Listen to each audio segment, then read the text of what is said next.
وعلى آله وأصحابه الذين أوفوا عهدهم.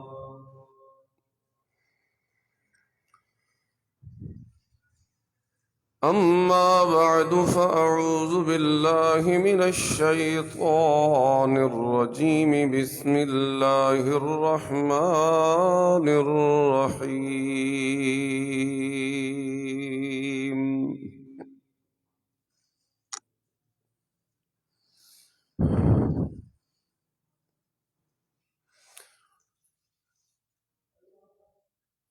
فمن كان يرجو لقاء ربه فليعمل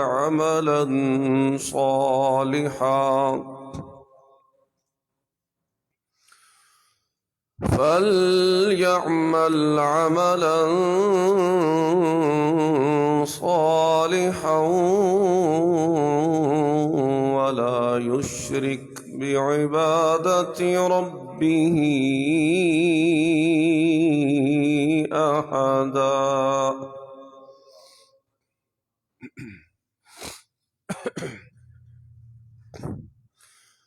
اللهم صل على محمد وعلى آل محمد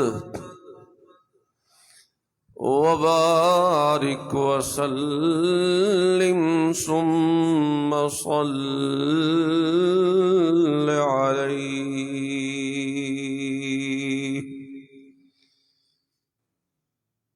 سبحانك لا علم لنا إلا ما علمتنا إنك أنت العليم الحكيم.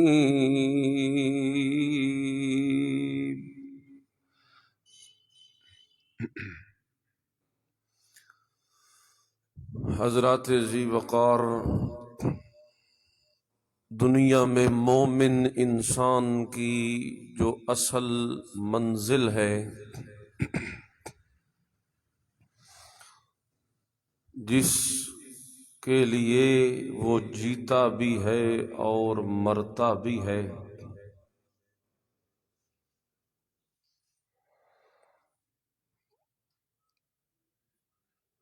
وہ منزل ہے اللہ تبارک و تعالی سے ملاقات اور اس کا دیدار۔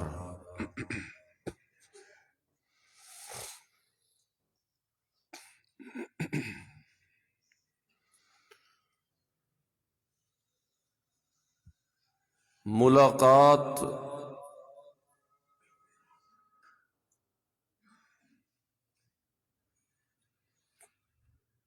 اللہ رب العزت کی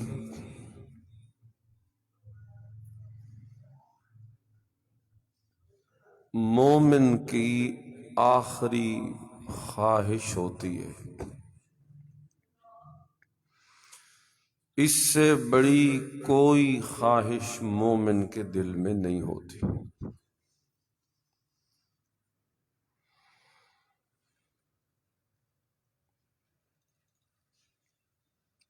اسی لیے پھر مومن اس دنیا کی زندگی میں ایسے انداز سے جیتا ہے گویا وہ اللہ سے ملاقات کی تیاری کر رہا ہوتا ہے۔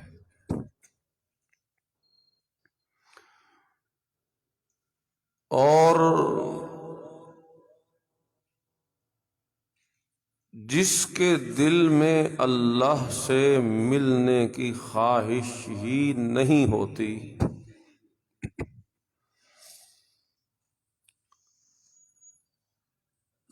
وہ اپنی زندگی ایک اور انداز سے جیتا ہے۔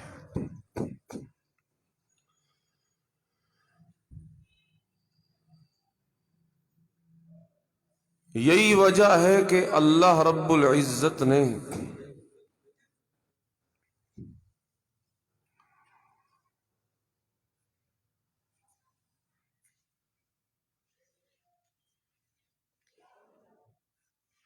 اپنی ملاقات کے کروانے کے لیے اور انسان کو اس لائق بنانے کے لیے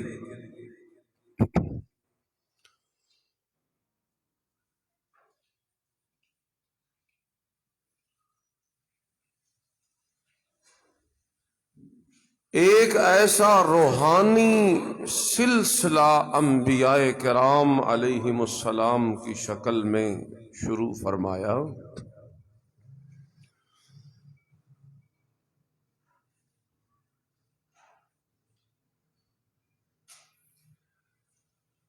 کہ تاکہ انسان ان کی صحبت میں رہ کر ان کی تعلیمات کو اپنا کر اس قابل ہو سکے کہ وہ اللہ سے مل سکے۔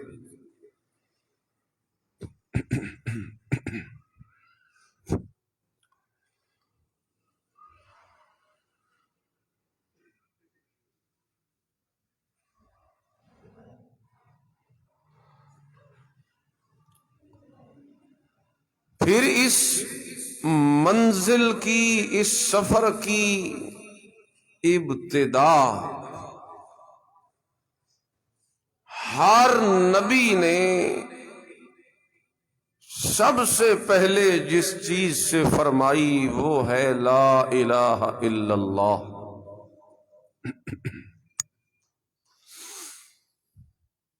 لا الہ الا اللہ پڑھا کر منوا کر سب سے پہلے انبیاء کرام نے اس منزل کا آغاز کیا کہ انسان کو اللہ کی ملاقات کے لیے تیار کیا جائے۔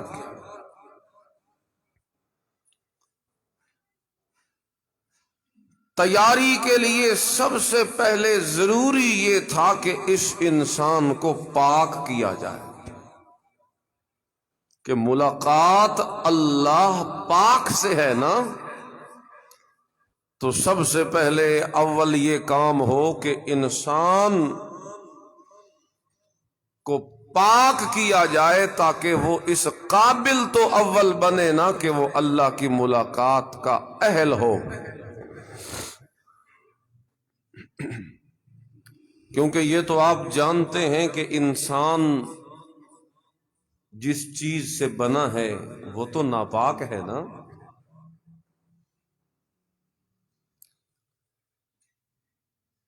اور اس ناپاکی کی حالت میں بھلا اللہ کی جنت میں وہ قدم کیسے رکھ سکتا ہے؟ کیونکہ اللہ کی ملاقات کی جگہ کا نام کیا ہے؟ جنت۔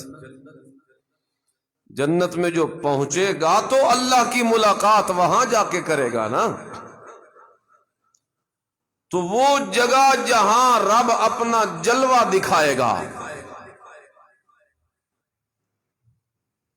اس جگہ تک پہنچنے کے لیے بھی سب سے پہلا کام کیا کرنا ضروری ہے کہ ان منہم ان یدخل جنت نعیم۔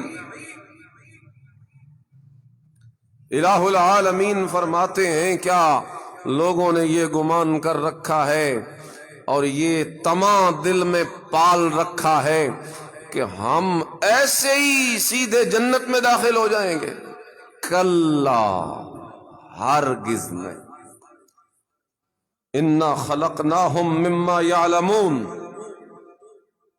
ہم خوب جانتے ہیں جس چیز سے تم بنے ہو۔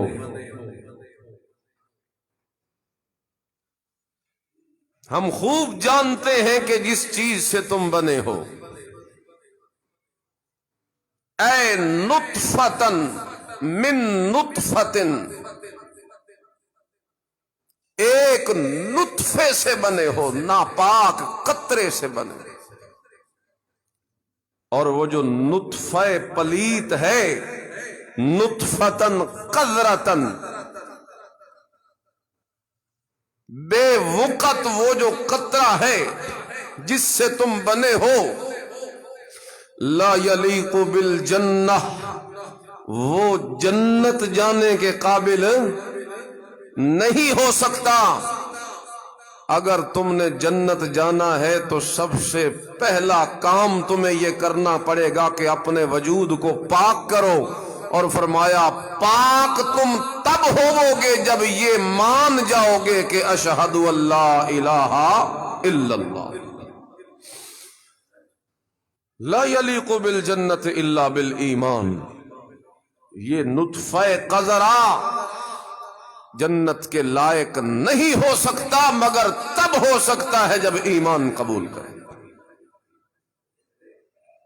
یہی وجہ ہے کہ انبیاء کی دعوت شروع یہاں سے ہوتی تھی، لا الہ الا اللہ، کیونکہ یہاں سے پاکی کا آغاز کیا جا رہا ہے۔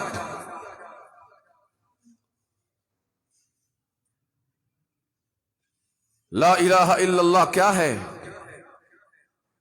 کہنے کو تو 4 لفظ ہیں،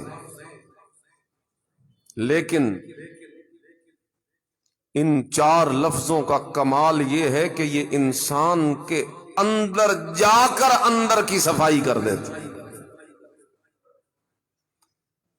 جہاں کوئی بھی نہیں پہنچ سکتا صفائیاں کرنے کے لیے، وہاں یہ 4 لفظ پہنچ کر اندر کو چمکا دیتے۔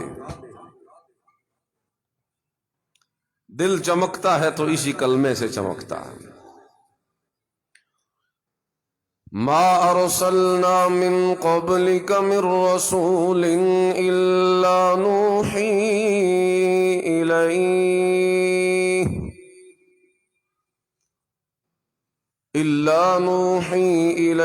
انہ لا الہ الا اللہ،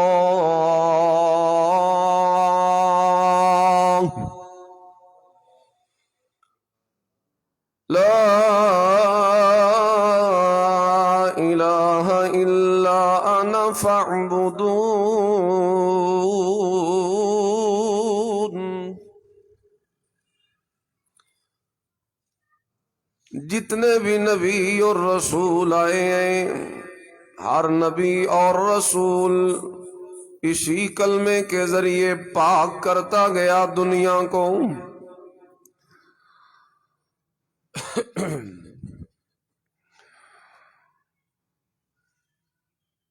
یہ پہلا منزل کا پہلا سٹیپ ہے۔ اللہ فرماتے ہیں میری ملاقات اگر بندے نے کرنی ہے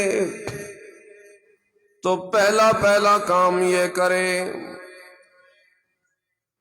کہ کلمہ پڑھے اور اس کی ضد سے پرہیز کرے۔ کلمہ توحید لا الہ الا اللہ، اور اس کی ضد ہے شرک۔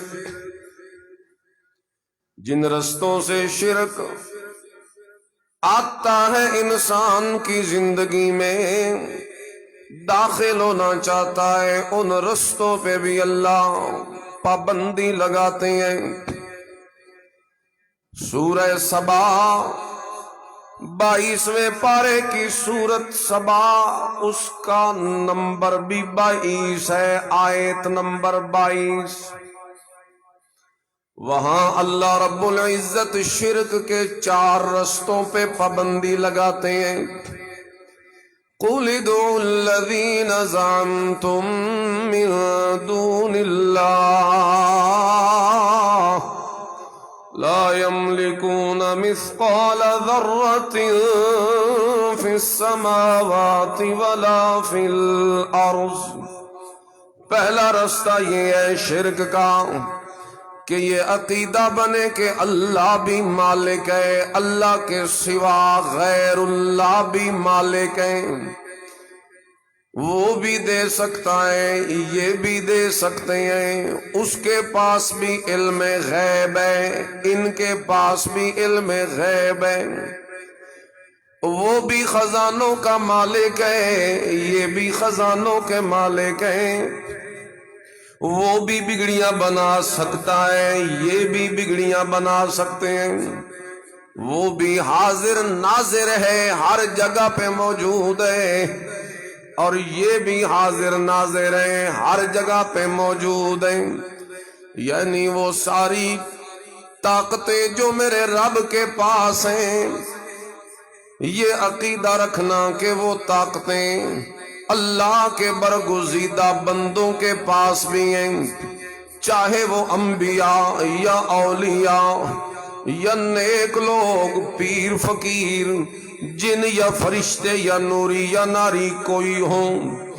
پہلا رستہ شرک کا یہ ہوتا ہے کہ بندہ جب یہ عقیدہ بناتا ہے کہ اللہ بھی مالک ہے، یہ بھی مالک ہیں جو اللہ کے سوا ہیں، جب یہ عقیدہ ذہن میں آتا ہے تو انسان شرک کرنے پہ مجبور ہوتا ہے، پھر شرک کرتا ہے۔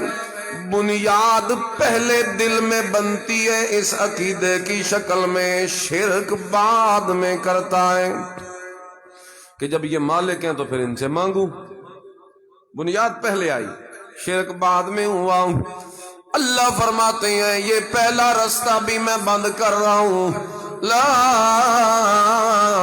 یملکون مثقال ذرۃ فی السماوات ولا فی الارض۔ اللہ فرماتے ہیں میرے سوا جتنی مخلوقات ہے، یہ آسمان و زمین کے ایک ذرے کی بھی مالک نہیں ہے۔ تم تو پورا مالک انہیں کہہ رہے ہو، میں اللہ انہیں ذرے کا مالک بھی اپنی ملک میں ماننے کے لیے تیار نہیں ہوں۔ یہی وجہ ہے آج قرآن سے لوگ روکتے ہیں۔ قرآن تو جڑیں اکھیڑ کے رکھ دیتا ہے۔ جو بندہ یہ پڑھے گا اس کا عقیدہ کتنا سچا اور سچا ہو جائے گا۔ یہی وجہ ہے کہ قرآن کی تعلیم، اس کے متعلق شکوک و شبہات پیدا کیے جا رہے ہیں کہ قرآن نہ پڑھنا، قرآن کوئی بڑی مشکل کتاب ہے، عالموں کا کام ہے، تیرے میرے جیسے بندے کا کام نہیں۔ حالانکہ اللہ فرماتے ہیں وَلَقَدْ يَسَّرْنَا الْقُرْآنَ لِلذِّكْرِ فَهَلْ مِن مُدَّكِرٍ۔ جتنا آسان میں نے اپنے قرآن کو بنا دیا ہے، اتنی آسان چیز اور کوئی نہیں۔ وَكَذَلِكَ أَوْحَيْنَا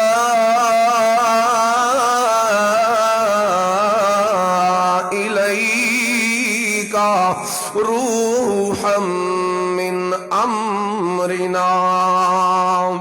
اللہ فرماتے ہیں انسان کی انسانیت ختم ہو چکی تھی، ہم نے اس مردہ ڈھانچے کے اندر زندہ کرنے کے لیے جس روح کو ڈالا ہے، وہ روح دنیا والی کوئی چیز نہیں۔ وہ روح کون سی ہے؟ اوحینا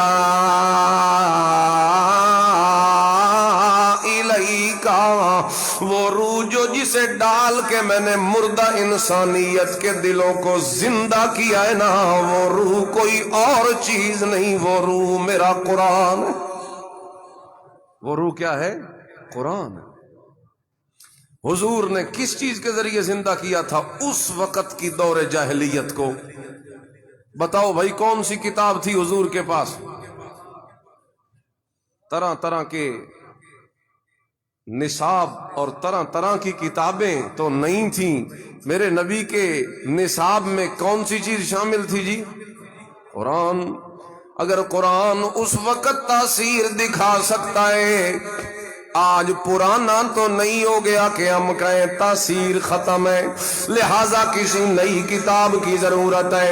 اگر قرآن میں تاثیر آج سے 1400 سال پہلے موجود تھی، رب کعبہ کی قسم ہوئی تاثیر آج بھی قرآن میں موجود ہے۔ کوئی پڑھنے والا تو ہو، کوئی پڑھانے والا تو ہو، کوئی سمجھنے والا تو ہو، کوئی سمجھانے والا تو ہو۔ اللہ اللہ۔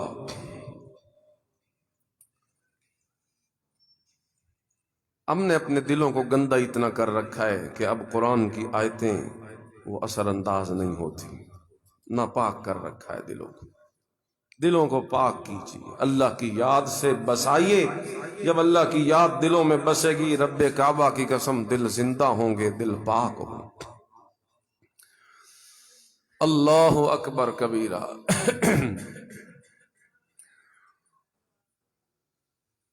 تو پہلا رستہ اللہ نے بند کیا، لا یملکون مثقال ذرۃ فی السماوات ولا فی الارض، یہ مالک نہیں ہے آسمان و زمین کے۔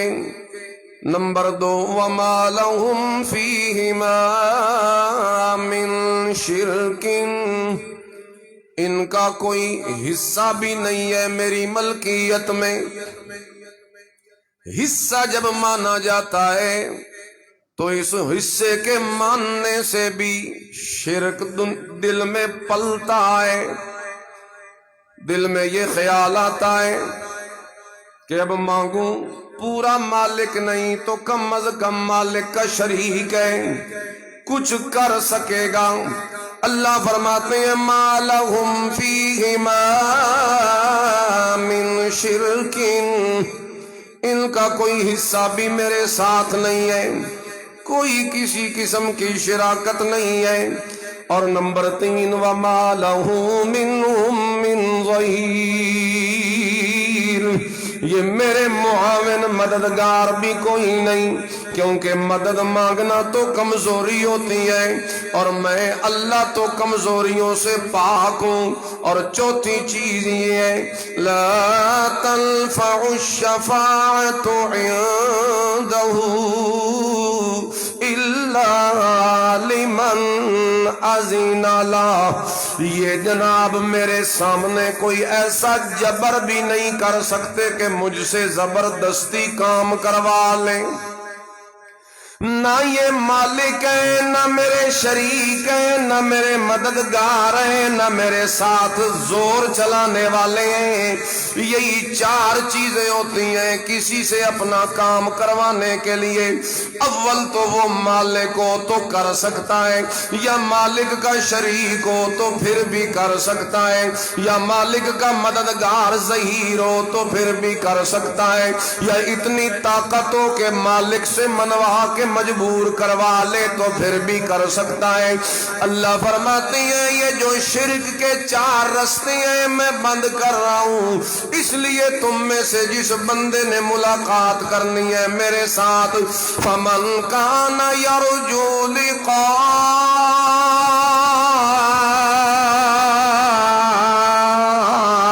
ربہ فلیعمل عملا صالحا ولا یشرک بعبادت ربہ احدا۔ اس بندے کو 2 کام یہ کرنے پڑیں گے، جو میری ملاقات کا شوق رکھتا ہے دل میں، وہ 2 کام یہ کرے۔ پہلا کام یہ کرے کہ پہلے نمبر پہ اپنے آپ کو پاک کرے تاکہ میری ملاقات کا اہل ہو جائے۔ جتنے تک وہ پاک نہیں ہوتا میری ملاقات نہیں ہو سکتی۔ اور بندے کی پاکی یہ ہے کہ وہ یہ پڑھ لے لا الہ الا اللہ، شرک سے توبہ طائب ہو تو پاک ہو جائے۔ میں نے بتایا شرک کیسے آتا ہے، کتنے رستے ہیں، 4 رستے ہیں۔ اللہ کے سوا کسی کو مالک ماننا بھی شرک کا رستہ ہے، یا اس کا پورا مالک نہ ماننا، اس کی ملک میں کسی کو شریک کر لینا شرک کا دوسرا رستہ ہے۔ نمبر 3، شریک بھی نہ کرے، کم از کم یہ عقیدہ رکھے کہ جن کو میں پکارتا یا بلاتا ہوں یا جن کے آستانوں پہ میں حاضریاں دیتا رہتا ہوں، یہ اللہ کے مددگار ہیں، اللہ نے کچھ کام ان کے ذمے لگا دیے، یا یہ اللہ کا ہاتھ بٹاتے ہیں یا اللہ کے کام کرواتے ہیں۔ اور جس طرح لوگوں کا عقیدہ ہے اولاد کے خزانے اللہ نے ان کو دے رکھے ہیں، عزتوں کے خزانے اللہ نے ان کو دے رکھے ہیں، اللہ فرماتی ہے جو میرا مددگار مانے تو وہ بھی شرک کا رستہ ہے۔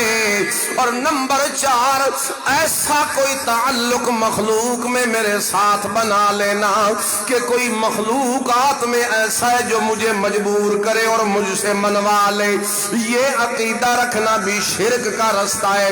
اور جس طرح آج دعوے کیے جاتے ہیں ہماری نسبتیں قائم کر لو، ہمارے ہاتھ پہ بیعت ہو جاؤ، ہم تمہیں آگے چھڑوا لیں گے، اللہ فرماتے ہیں کون ہے جو میرے سامنے بولے من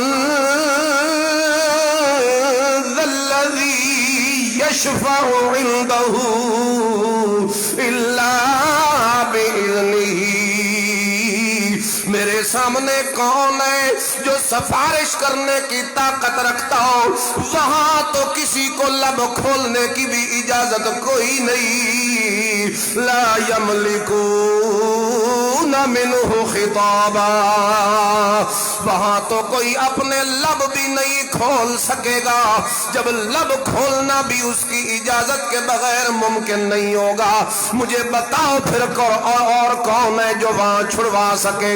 چاروں رستے جتنے تک شرک کے بند نہ کرو اتنے تک کبھی شرک سے پرہیز نہیں ہو سکتا، اور شرک سے جتنے تک پرہیز نہ ہو اتنے تک کبھی بندہ پاک نہیں ہو سکتا۔ میرا موضوع آپ کے ذہن میں ہے اللہ کی ملاقات۔ کیا موضوع ہے؟ اللہ کی۔ میں اس کا طریقہ بتا رہا ہوں۔ ملاقات کے لیے پہل اپنے آپ کو اہل بنانا پڑے گا۔ اہل بندہ اللہ کی ملاقات کا تب بنتا ہے جب پہلے پاک ہوں، کیونکہ یہ نطفے سے بنا ہے نا، اور نطفہ ناپاک ہے تو انسان بھی ناپاک ہے۔ اللہ نے اس ناپاک کو اپنی ملاقات کروانی ہے تو اللہ کہتے ہیں پہلے پاک تو ہو۔ پاک اللہ کہتے ہیں میں تجھے کرنا چاہتا ہوں لا الہ الا اللہ کے ذریعے۔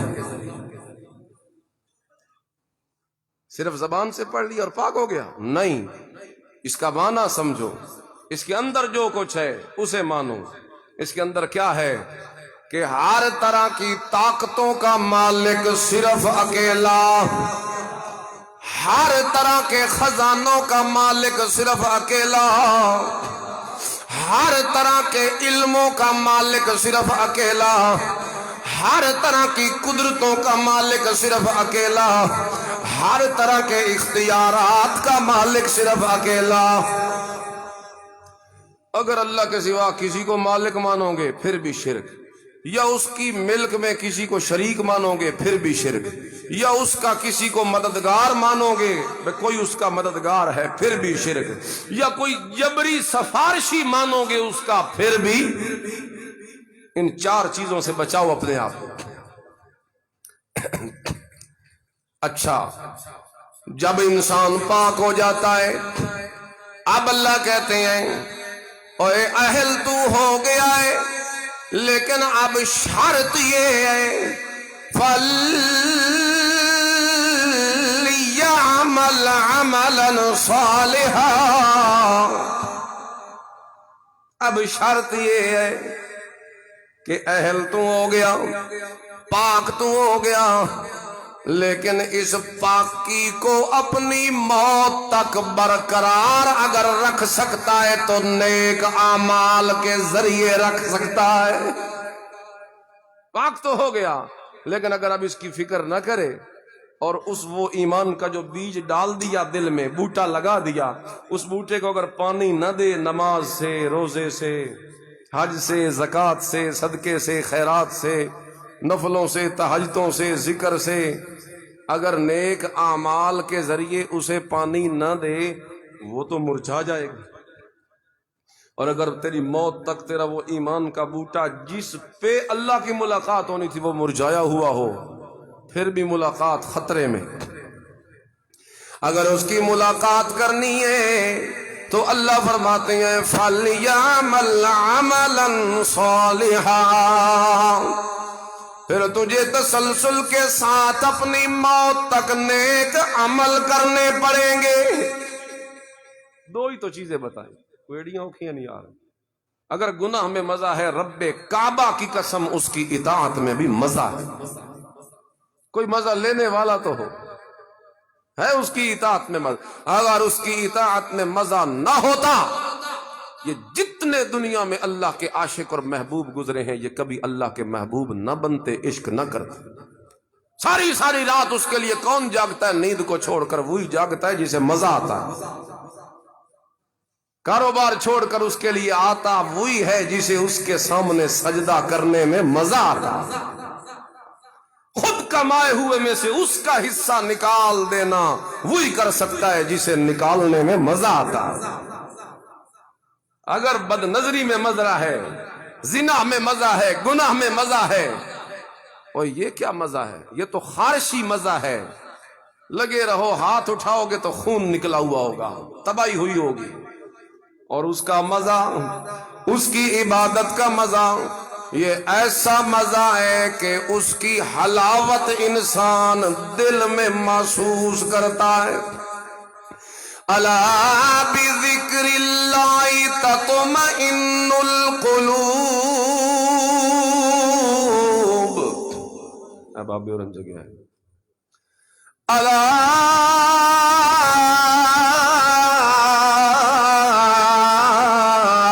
بذکر اللہ تطمئن القلوب۔ اللہ فرماتے ہیں دل میں مزہ پیدا کر میری یاد کا۔ عمل صالح جس وقت تو کرے گا پھر ایک آدھ دفعہ کر کے چھوڑ دینا بھی وہ کافی نہیں ہوگا، اتنے تک یہ کافی نہیں ہوگا جتنے تک موت تک برابر اس سلسلے کو برقرار نہ رکھے۔ یا ایھا الانسان انک کادح الی ربک کدحا فملاقیہ۔ اللہ فرماتے ہیں اور انسان اگر تو نے میری ملاقات کرنی ہے، اگر آ کے اپنے وہ بغیر دیکھے ہوئے مالک سے ملنا ہے، اور جس کے لیے دنیا میں سجدے کرتا رہا، اور جس کی محبت میں آ کے مال خرچ کرتا رہا، اور جس کی محبت میں آ کے اپنی نظروں پہ پابندی لگاتا رہا، اور جس کی محبت میں آ کے خواہشوں کو قربان کرتا رہا، اور جس کی محبت میں اپنی طاقتوں کو صرف کرتا رہا، اور جس کی محبت میں آ کر اپنے مزے چھوڑتا رہا، اور جس کی محبت میں آ کر ساری زندگی جس کے نام پہ جیتا رہا اور مرتا رہا، اللہ فرماتے ہیں اگر میری ملاقات کرنی ہے تو پھر اس کا طریقہ یہ ہے انک کادح الی ربک کدحا، پھر تجھے سخت مشقت اور محنت والے مرحلے سے گزرنا پڑے گا۔ جتنے تک تو میرے ملاقات کے لیے سخت محنت اور مشقت والے مرحلے سے نہ گزرے، میں اتنے تک تجھے اپنا منہ بھی نہیں دکھا سکتا۔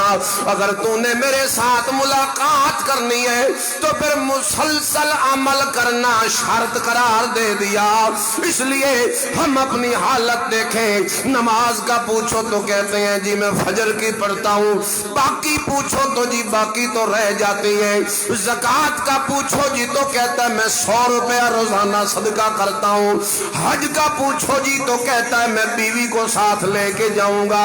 اور کسی معاملے کا پوچھو، ہر معاملے میں ادھورا ہے، ہر معاملے میں نقص ہے، ہر معاملے میں عیب ہے، اپنے اوپر بوجھ ڈالے ہوئے ہے۔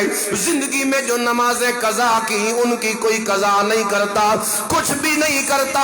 اللہ کہتے ہیں اور انسان اگر تو نے مجھ سے ملنا ہے تو قادح الی ربک، پھر تجھے مشقت والے مرحلے سے گزرنا پڑے گا، پھر جس وقت تو مشقتیں برداشت کرے گا فملاقی، میں وعدہ کرتا ہوں کہ میں اپنی رحمت کے سینے کے ساتھ تجھے لگا کے اپنی ملاقات بھی کرواؤں گا اور اپنا دیدار بھی کرواؤں گا، لیکن اس مرحلے سے تو پہلے گزرنا۔ اچھا، انسان کی فطرت میں ہے کہ یہ ساکن نہیں بیٹھ سکتا، حرکت اس کی فطرت میں ہے، کچھ نہ کچھ کرنا چاہتا ہے، نیکوکار ہو تو بھی، بدکار ہو تو بھی۔ اچھا، کوئی چور ڈاکو ہے تو اپنے اس کام کے لیے بھی اسے کچھ محنت کرنی پڑتی ہے کہ نہیں کرنی پڑتی؟ فطرت میں رکھی محنت۔ فرمایا اب رخ سیدھا کرنا ہے تیری محنت کا۔ دو محنتیں ہو گئیں، ایک میری فرما برداری میں، ایک میری نافرمانی میں۔ میری نافرمانی والی محنت اگر تو کر کے آئے گا، من احب لقاء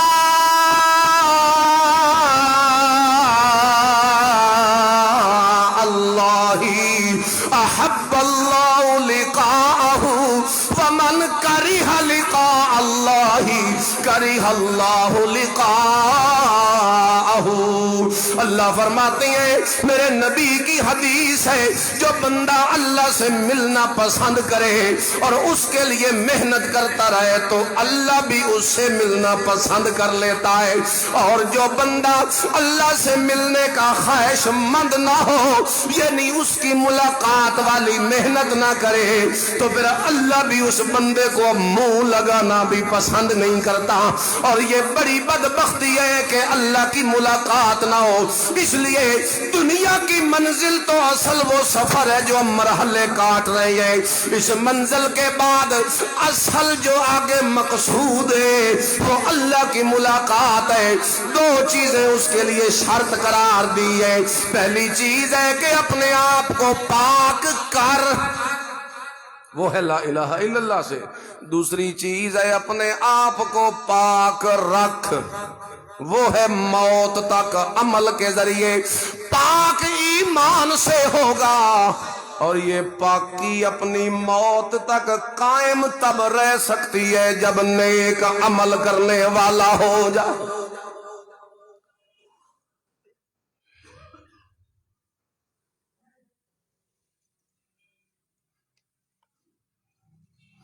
بعض بچوں کی رکھ کرتے ہیں، مطلب حفاظت کرتے ہیں، 40 دنوں تک کسی کو دیکھنے نہیں دیتے، نظر لگ جاتی ہے، یہ بالکل غلط خیال ہے۔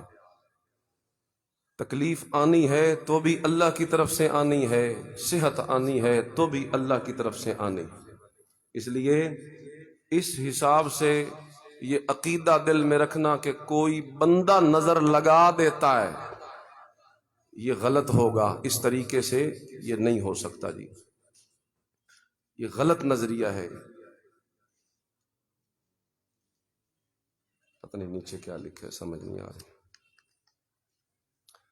آج مغرب کی نماز کے بعد آمنہ پارک مسجد الشریف ہے، وہاں پہ مغرب کی نماز کے بعد درس قرآن ہوگا انشاءاللہ، درس میں خود دوں گا، اور پرسوں اتوار کو عشاء کی نماز کے بعد بسم اللہ ہوٹل کے سامنے جو مسجد ہے، مسجد اشاعت التوحید والسنہ، وہاں بھی درس قرآن میں خود دوں گا، اتوار کو وہاں، اور آج مغرب کے وقت آمنہ پارک میں۔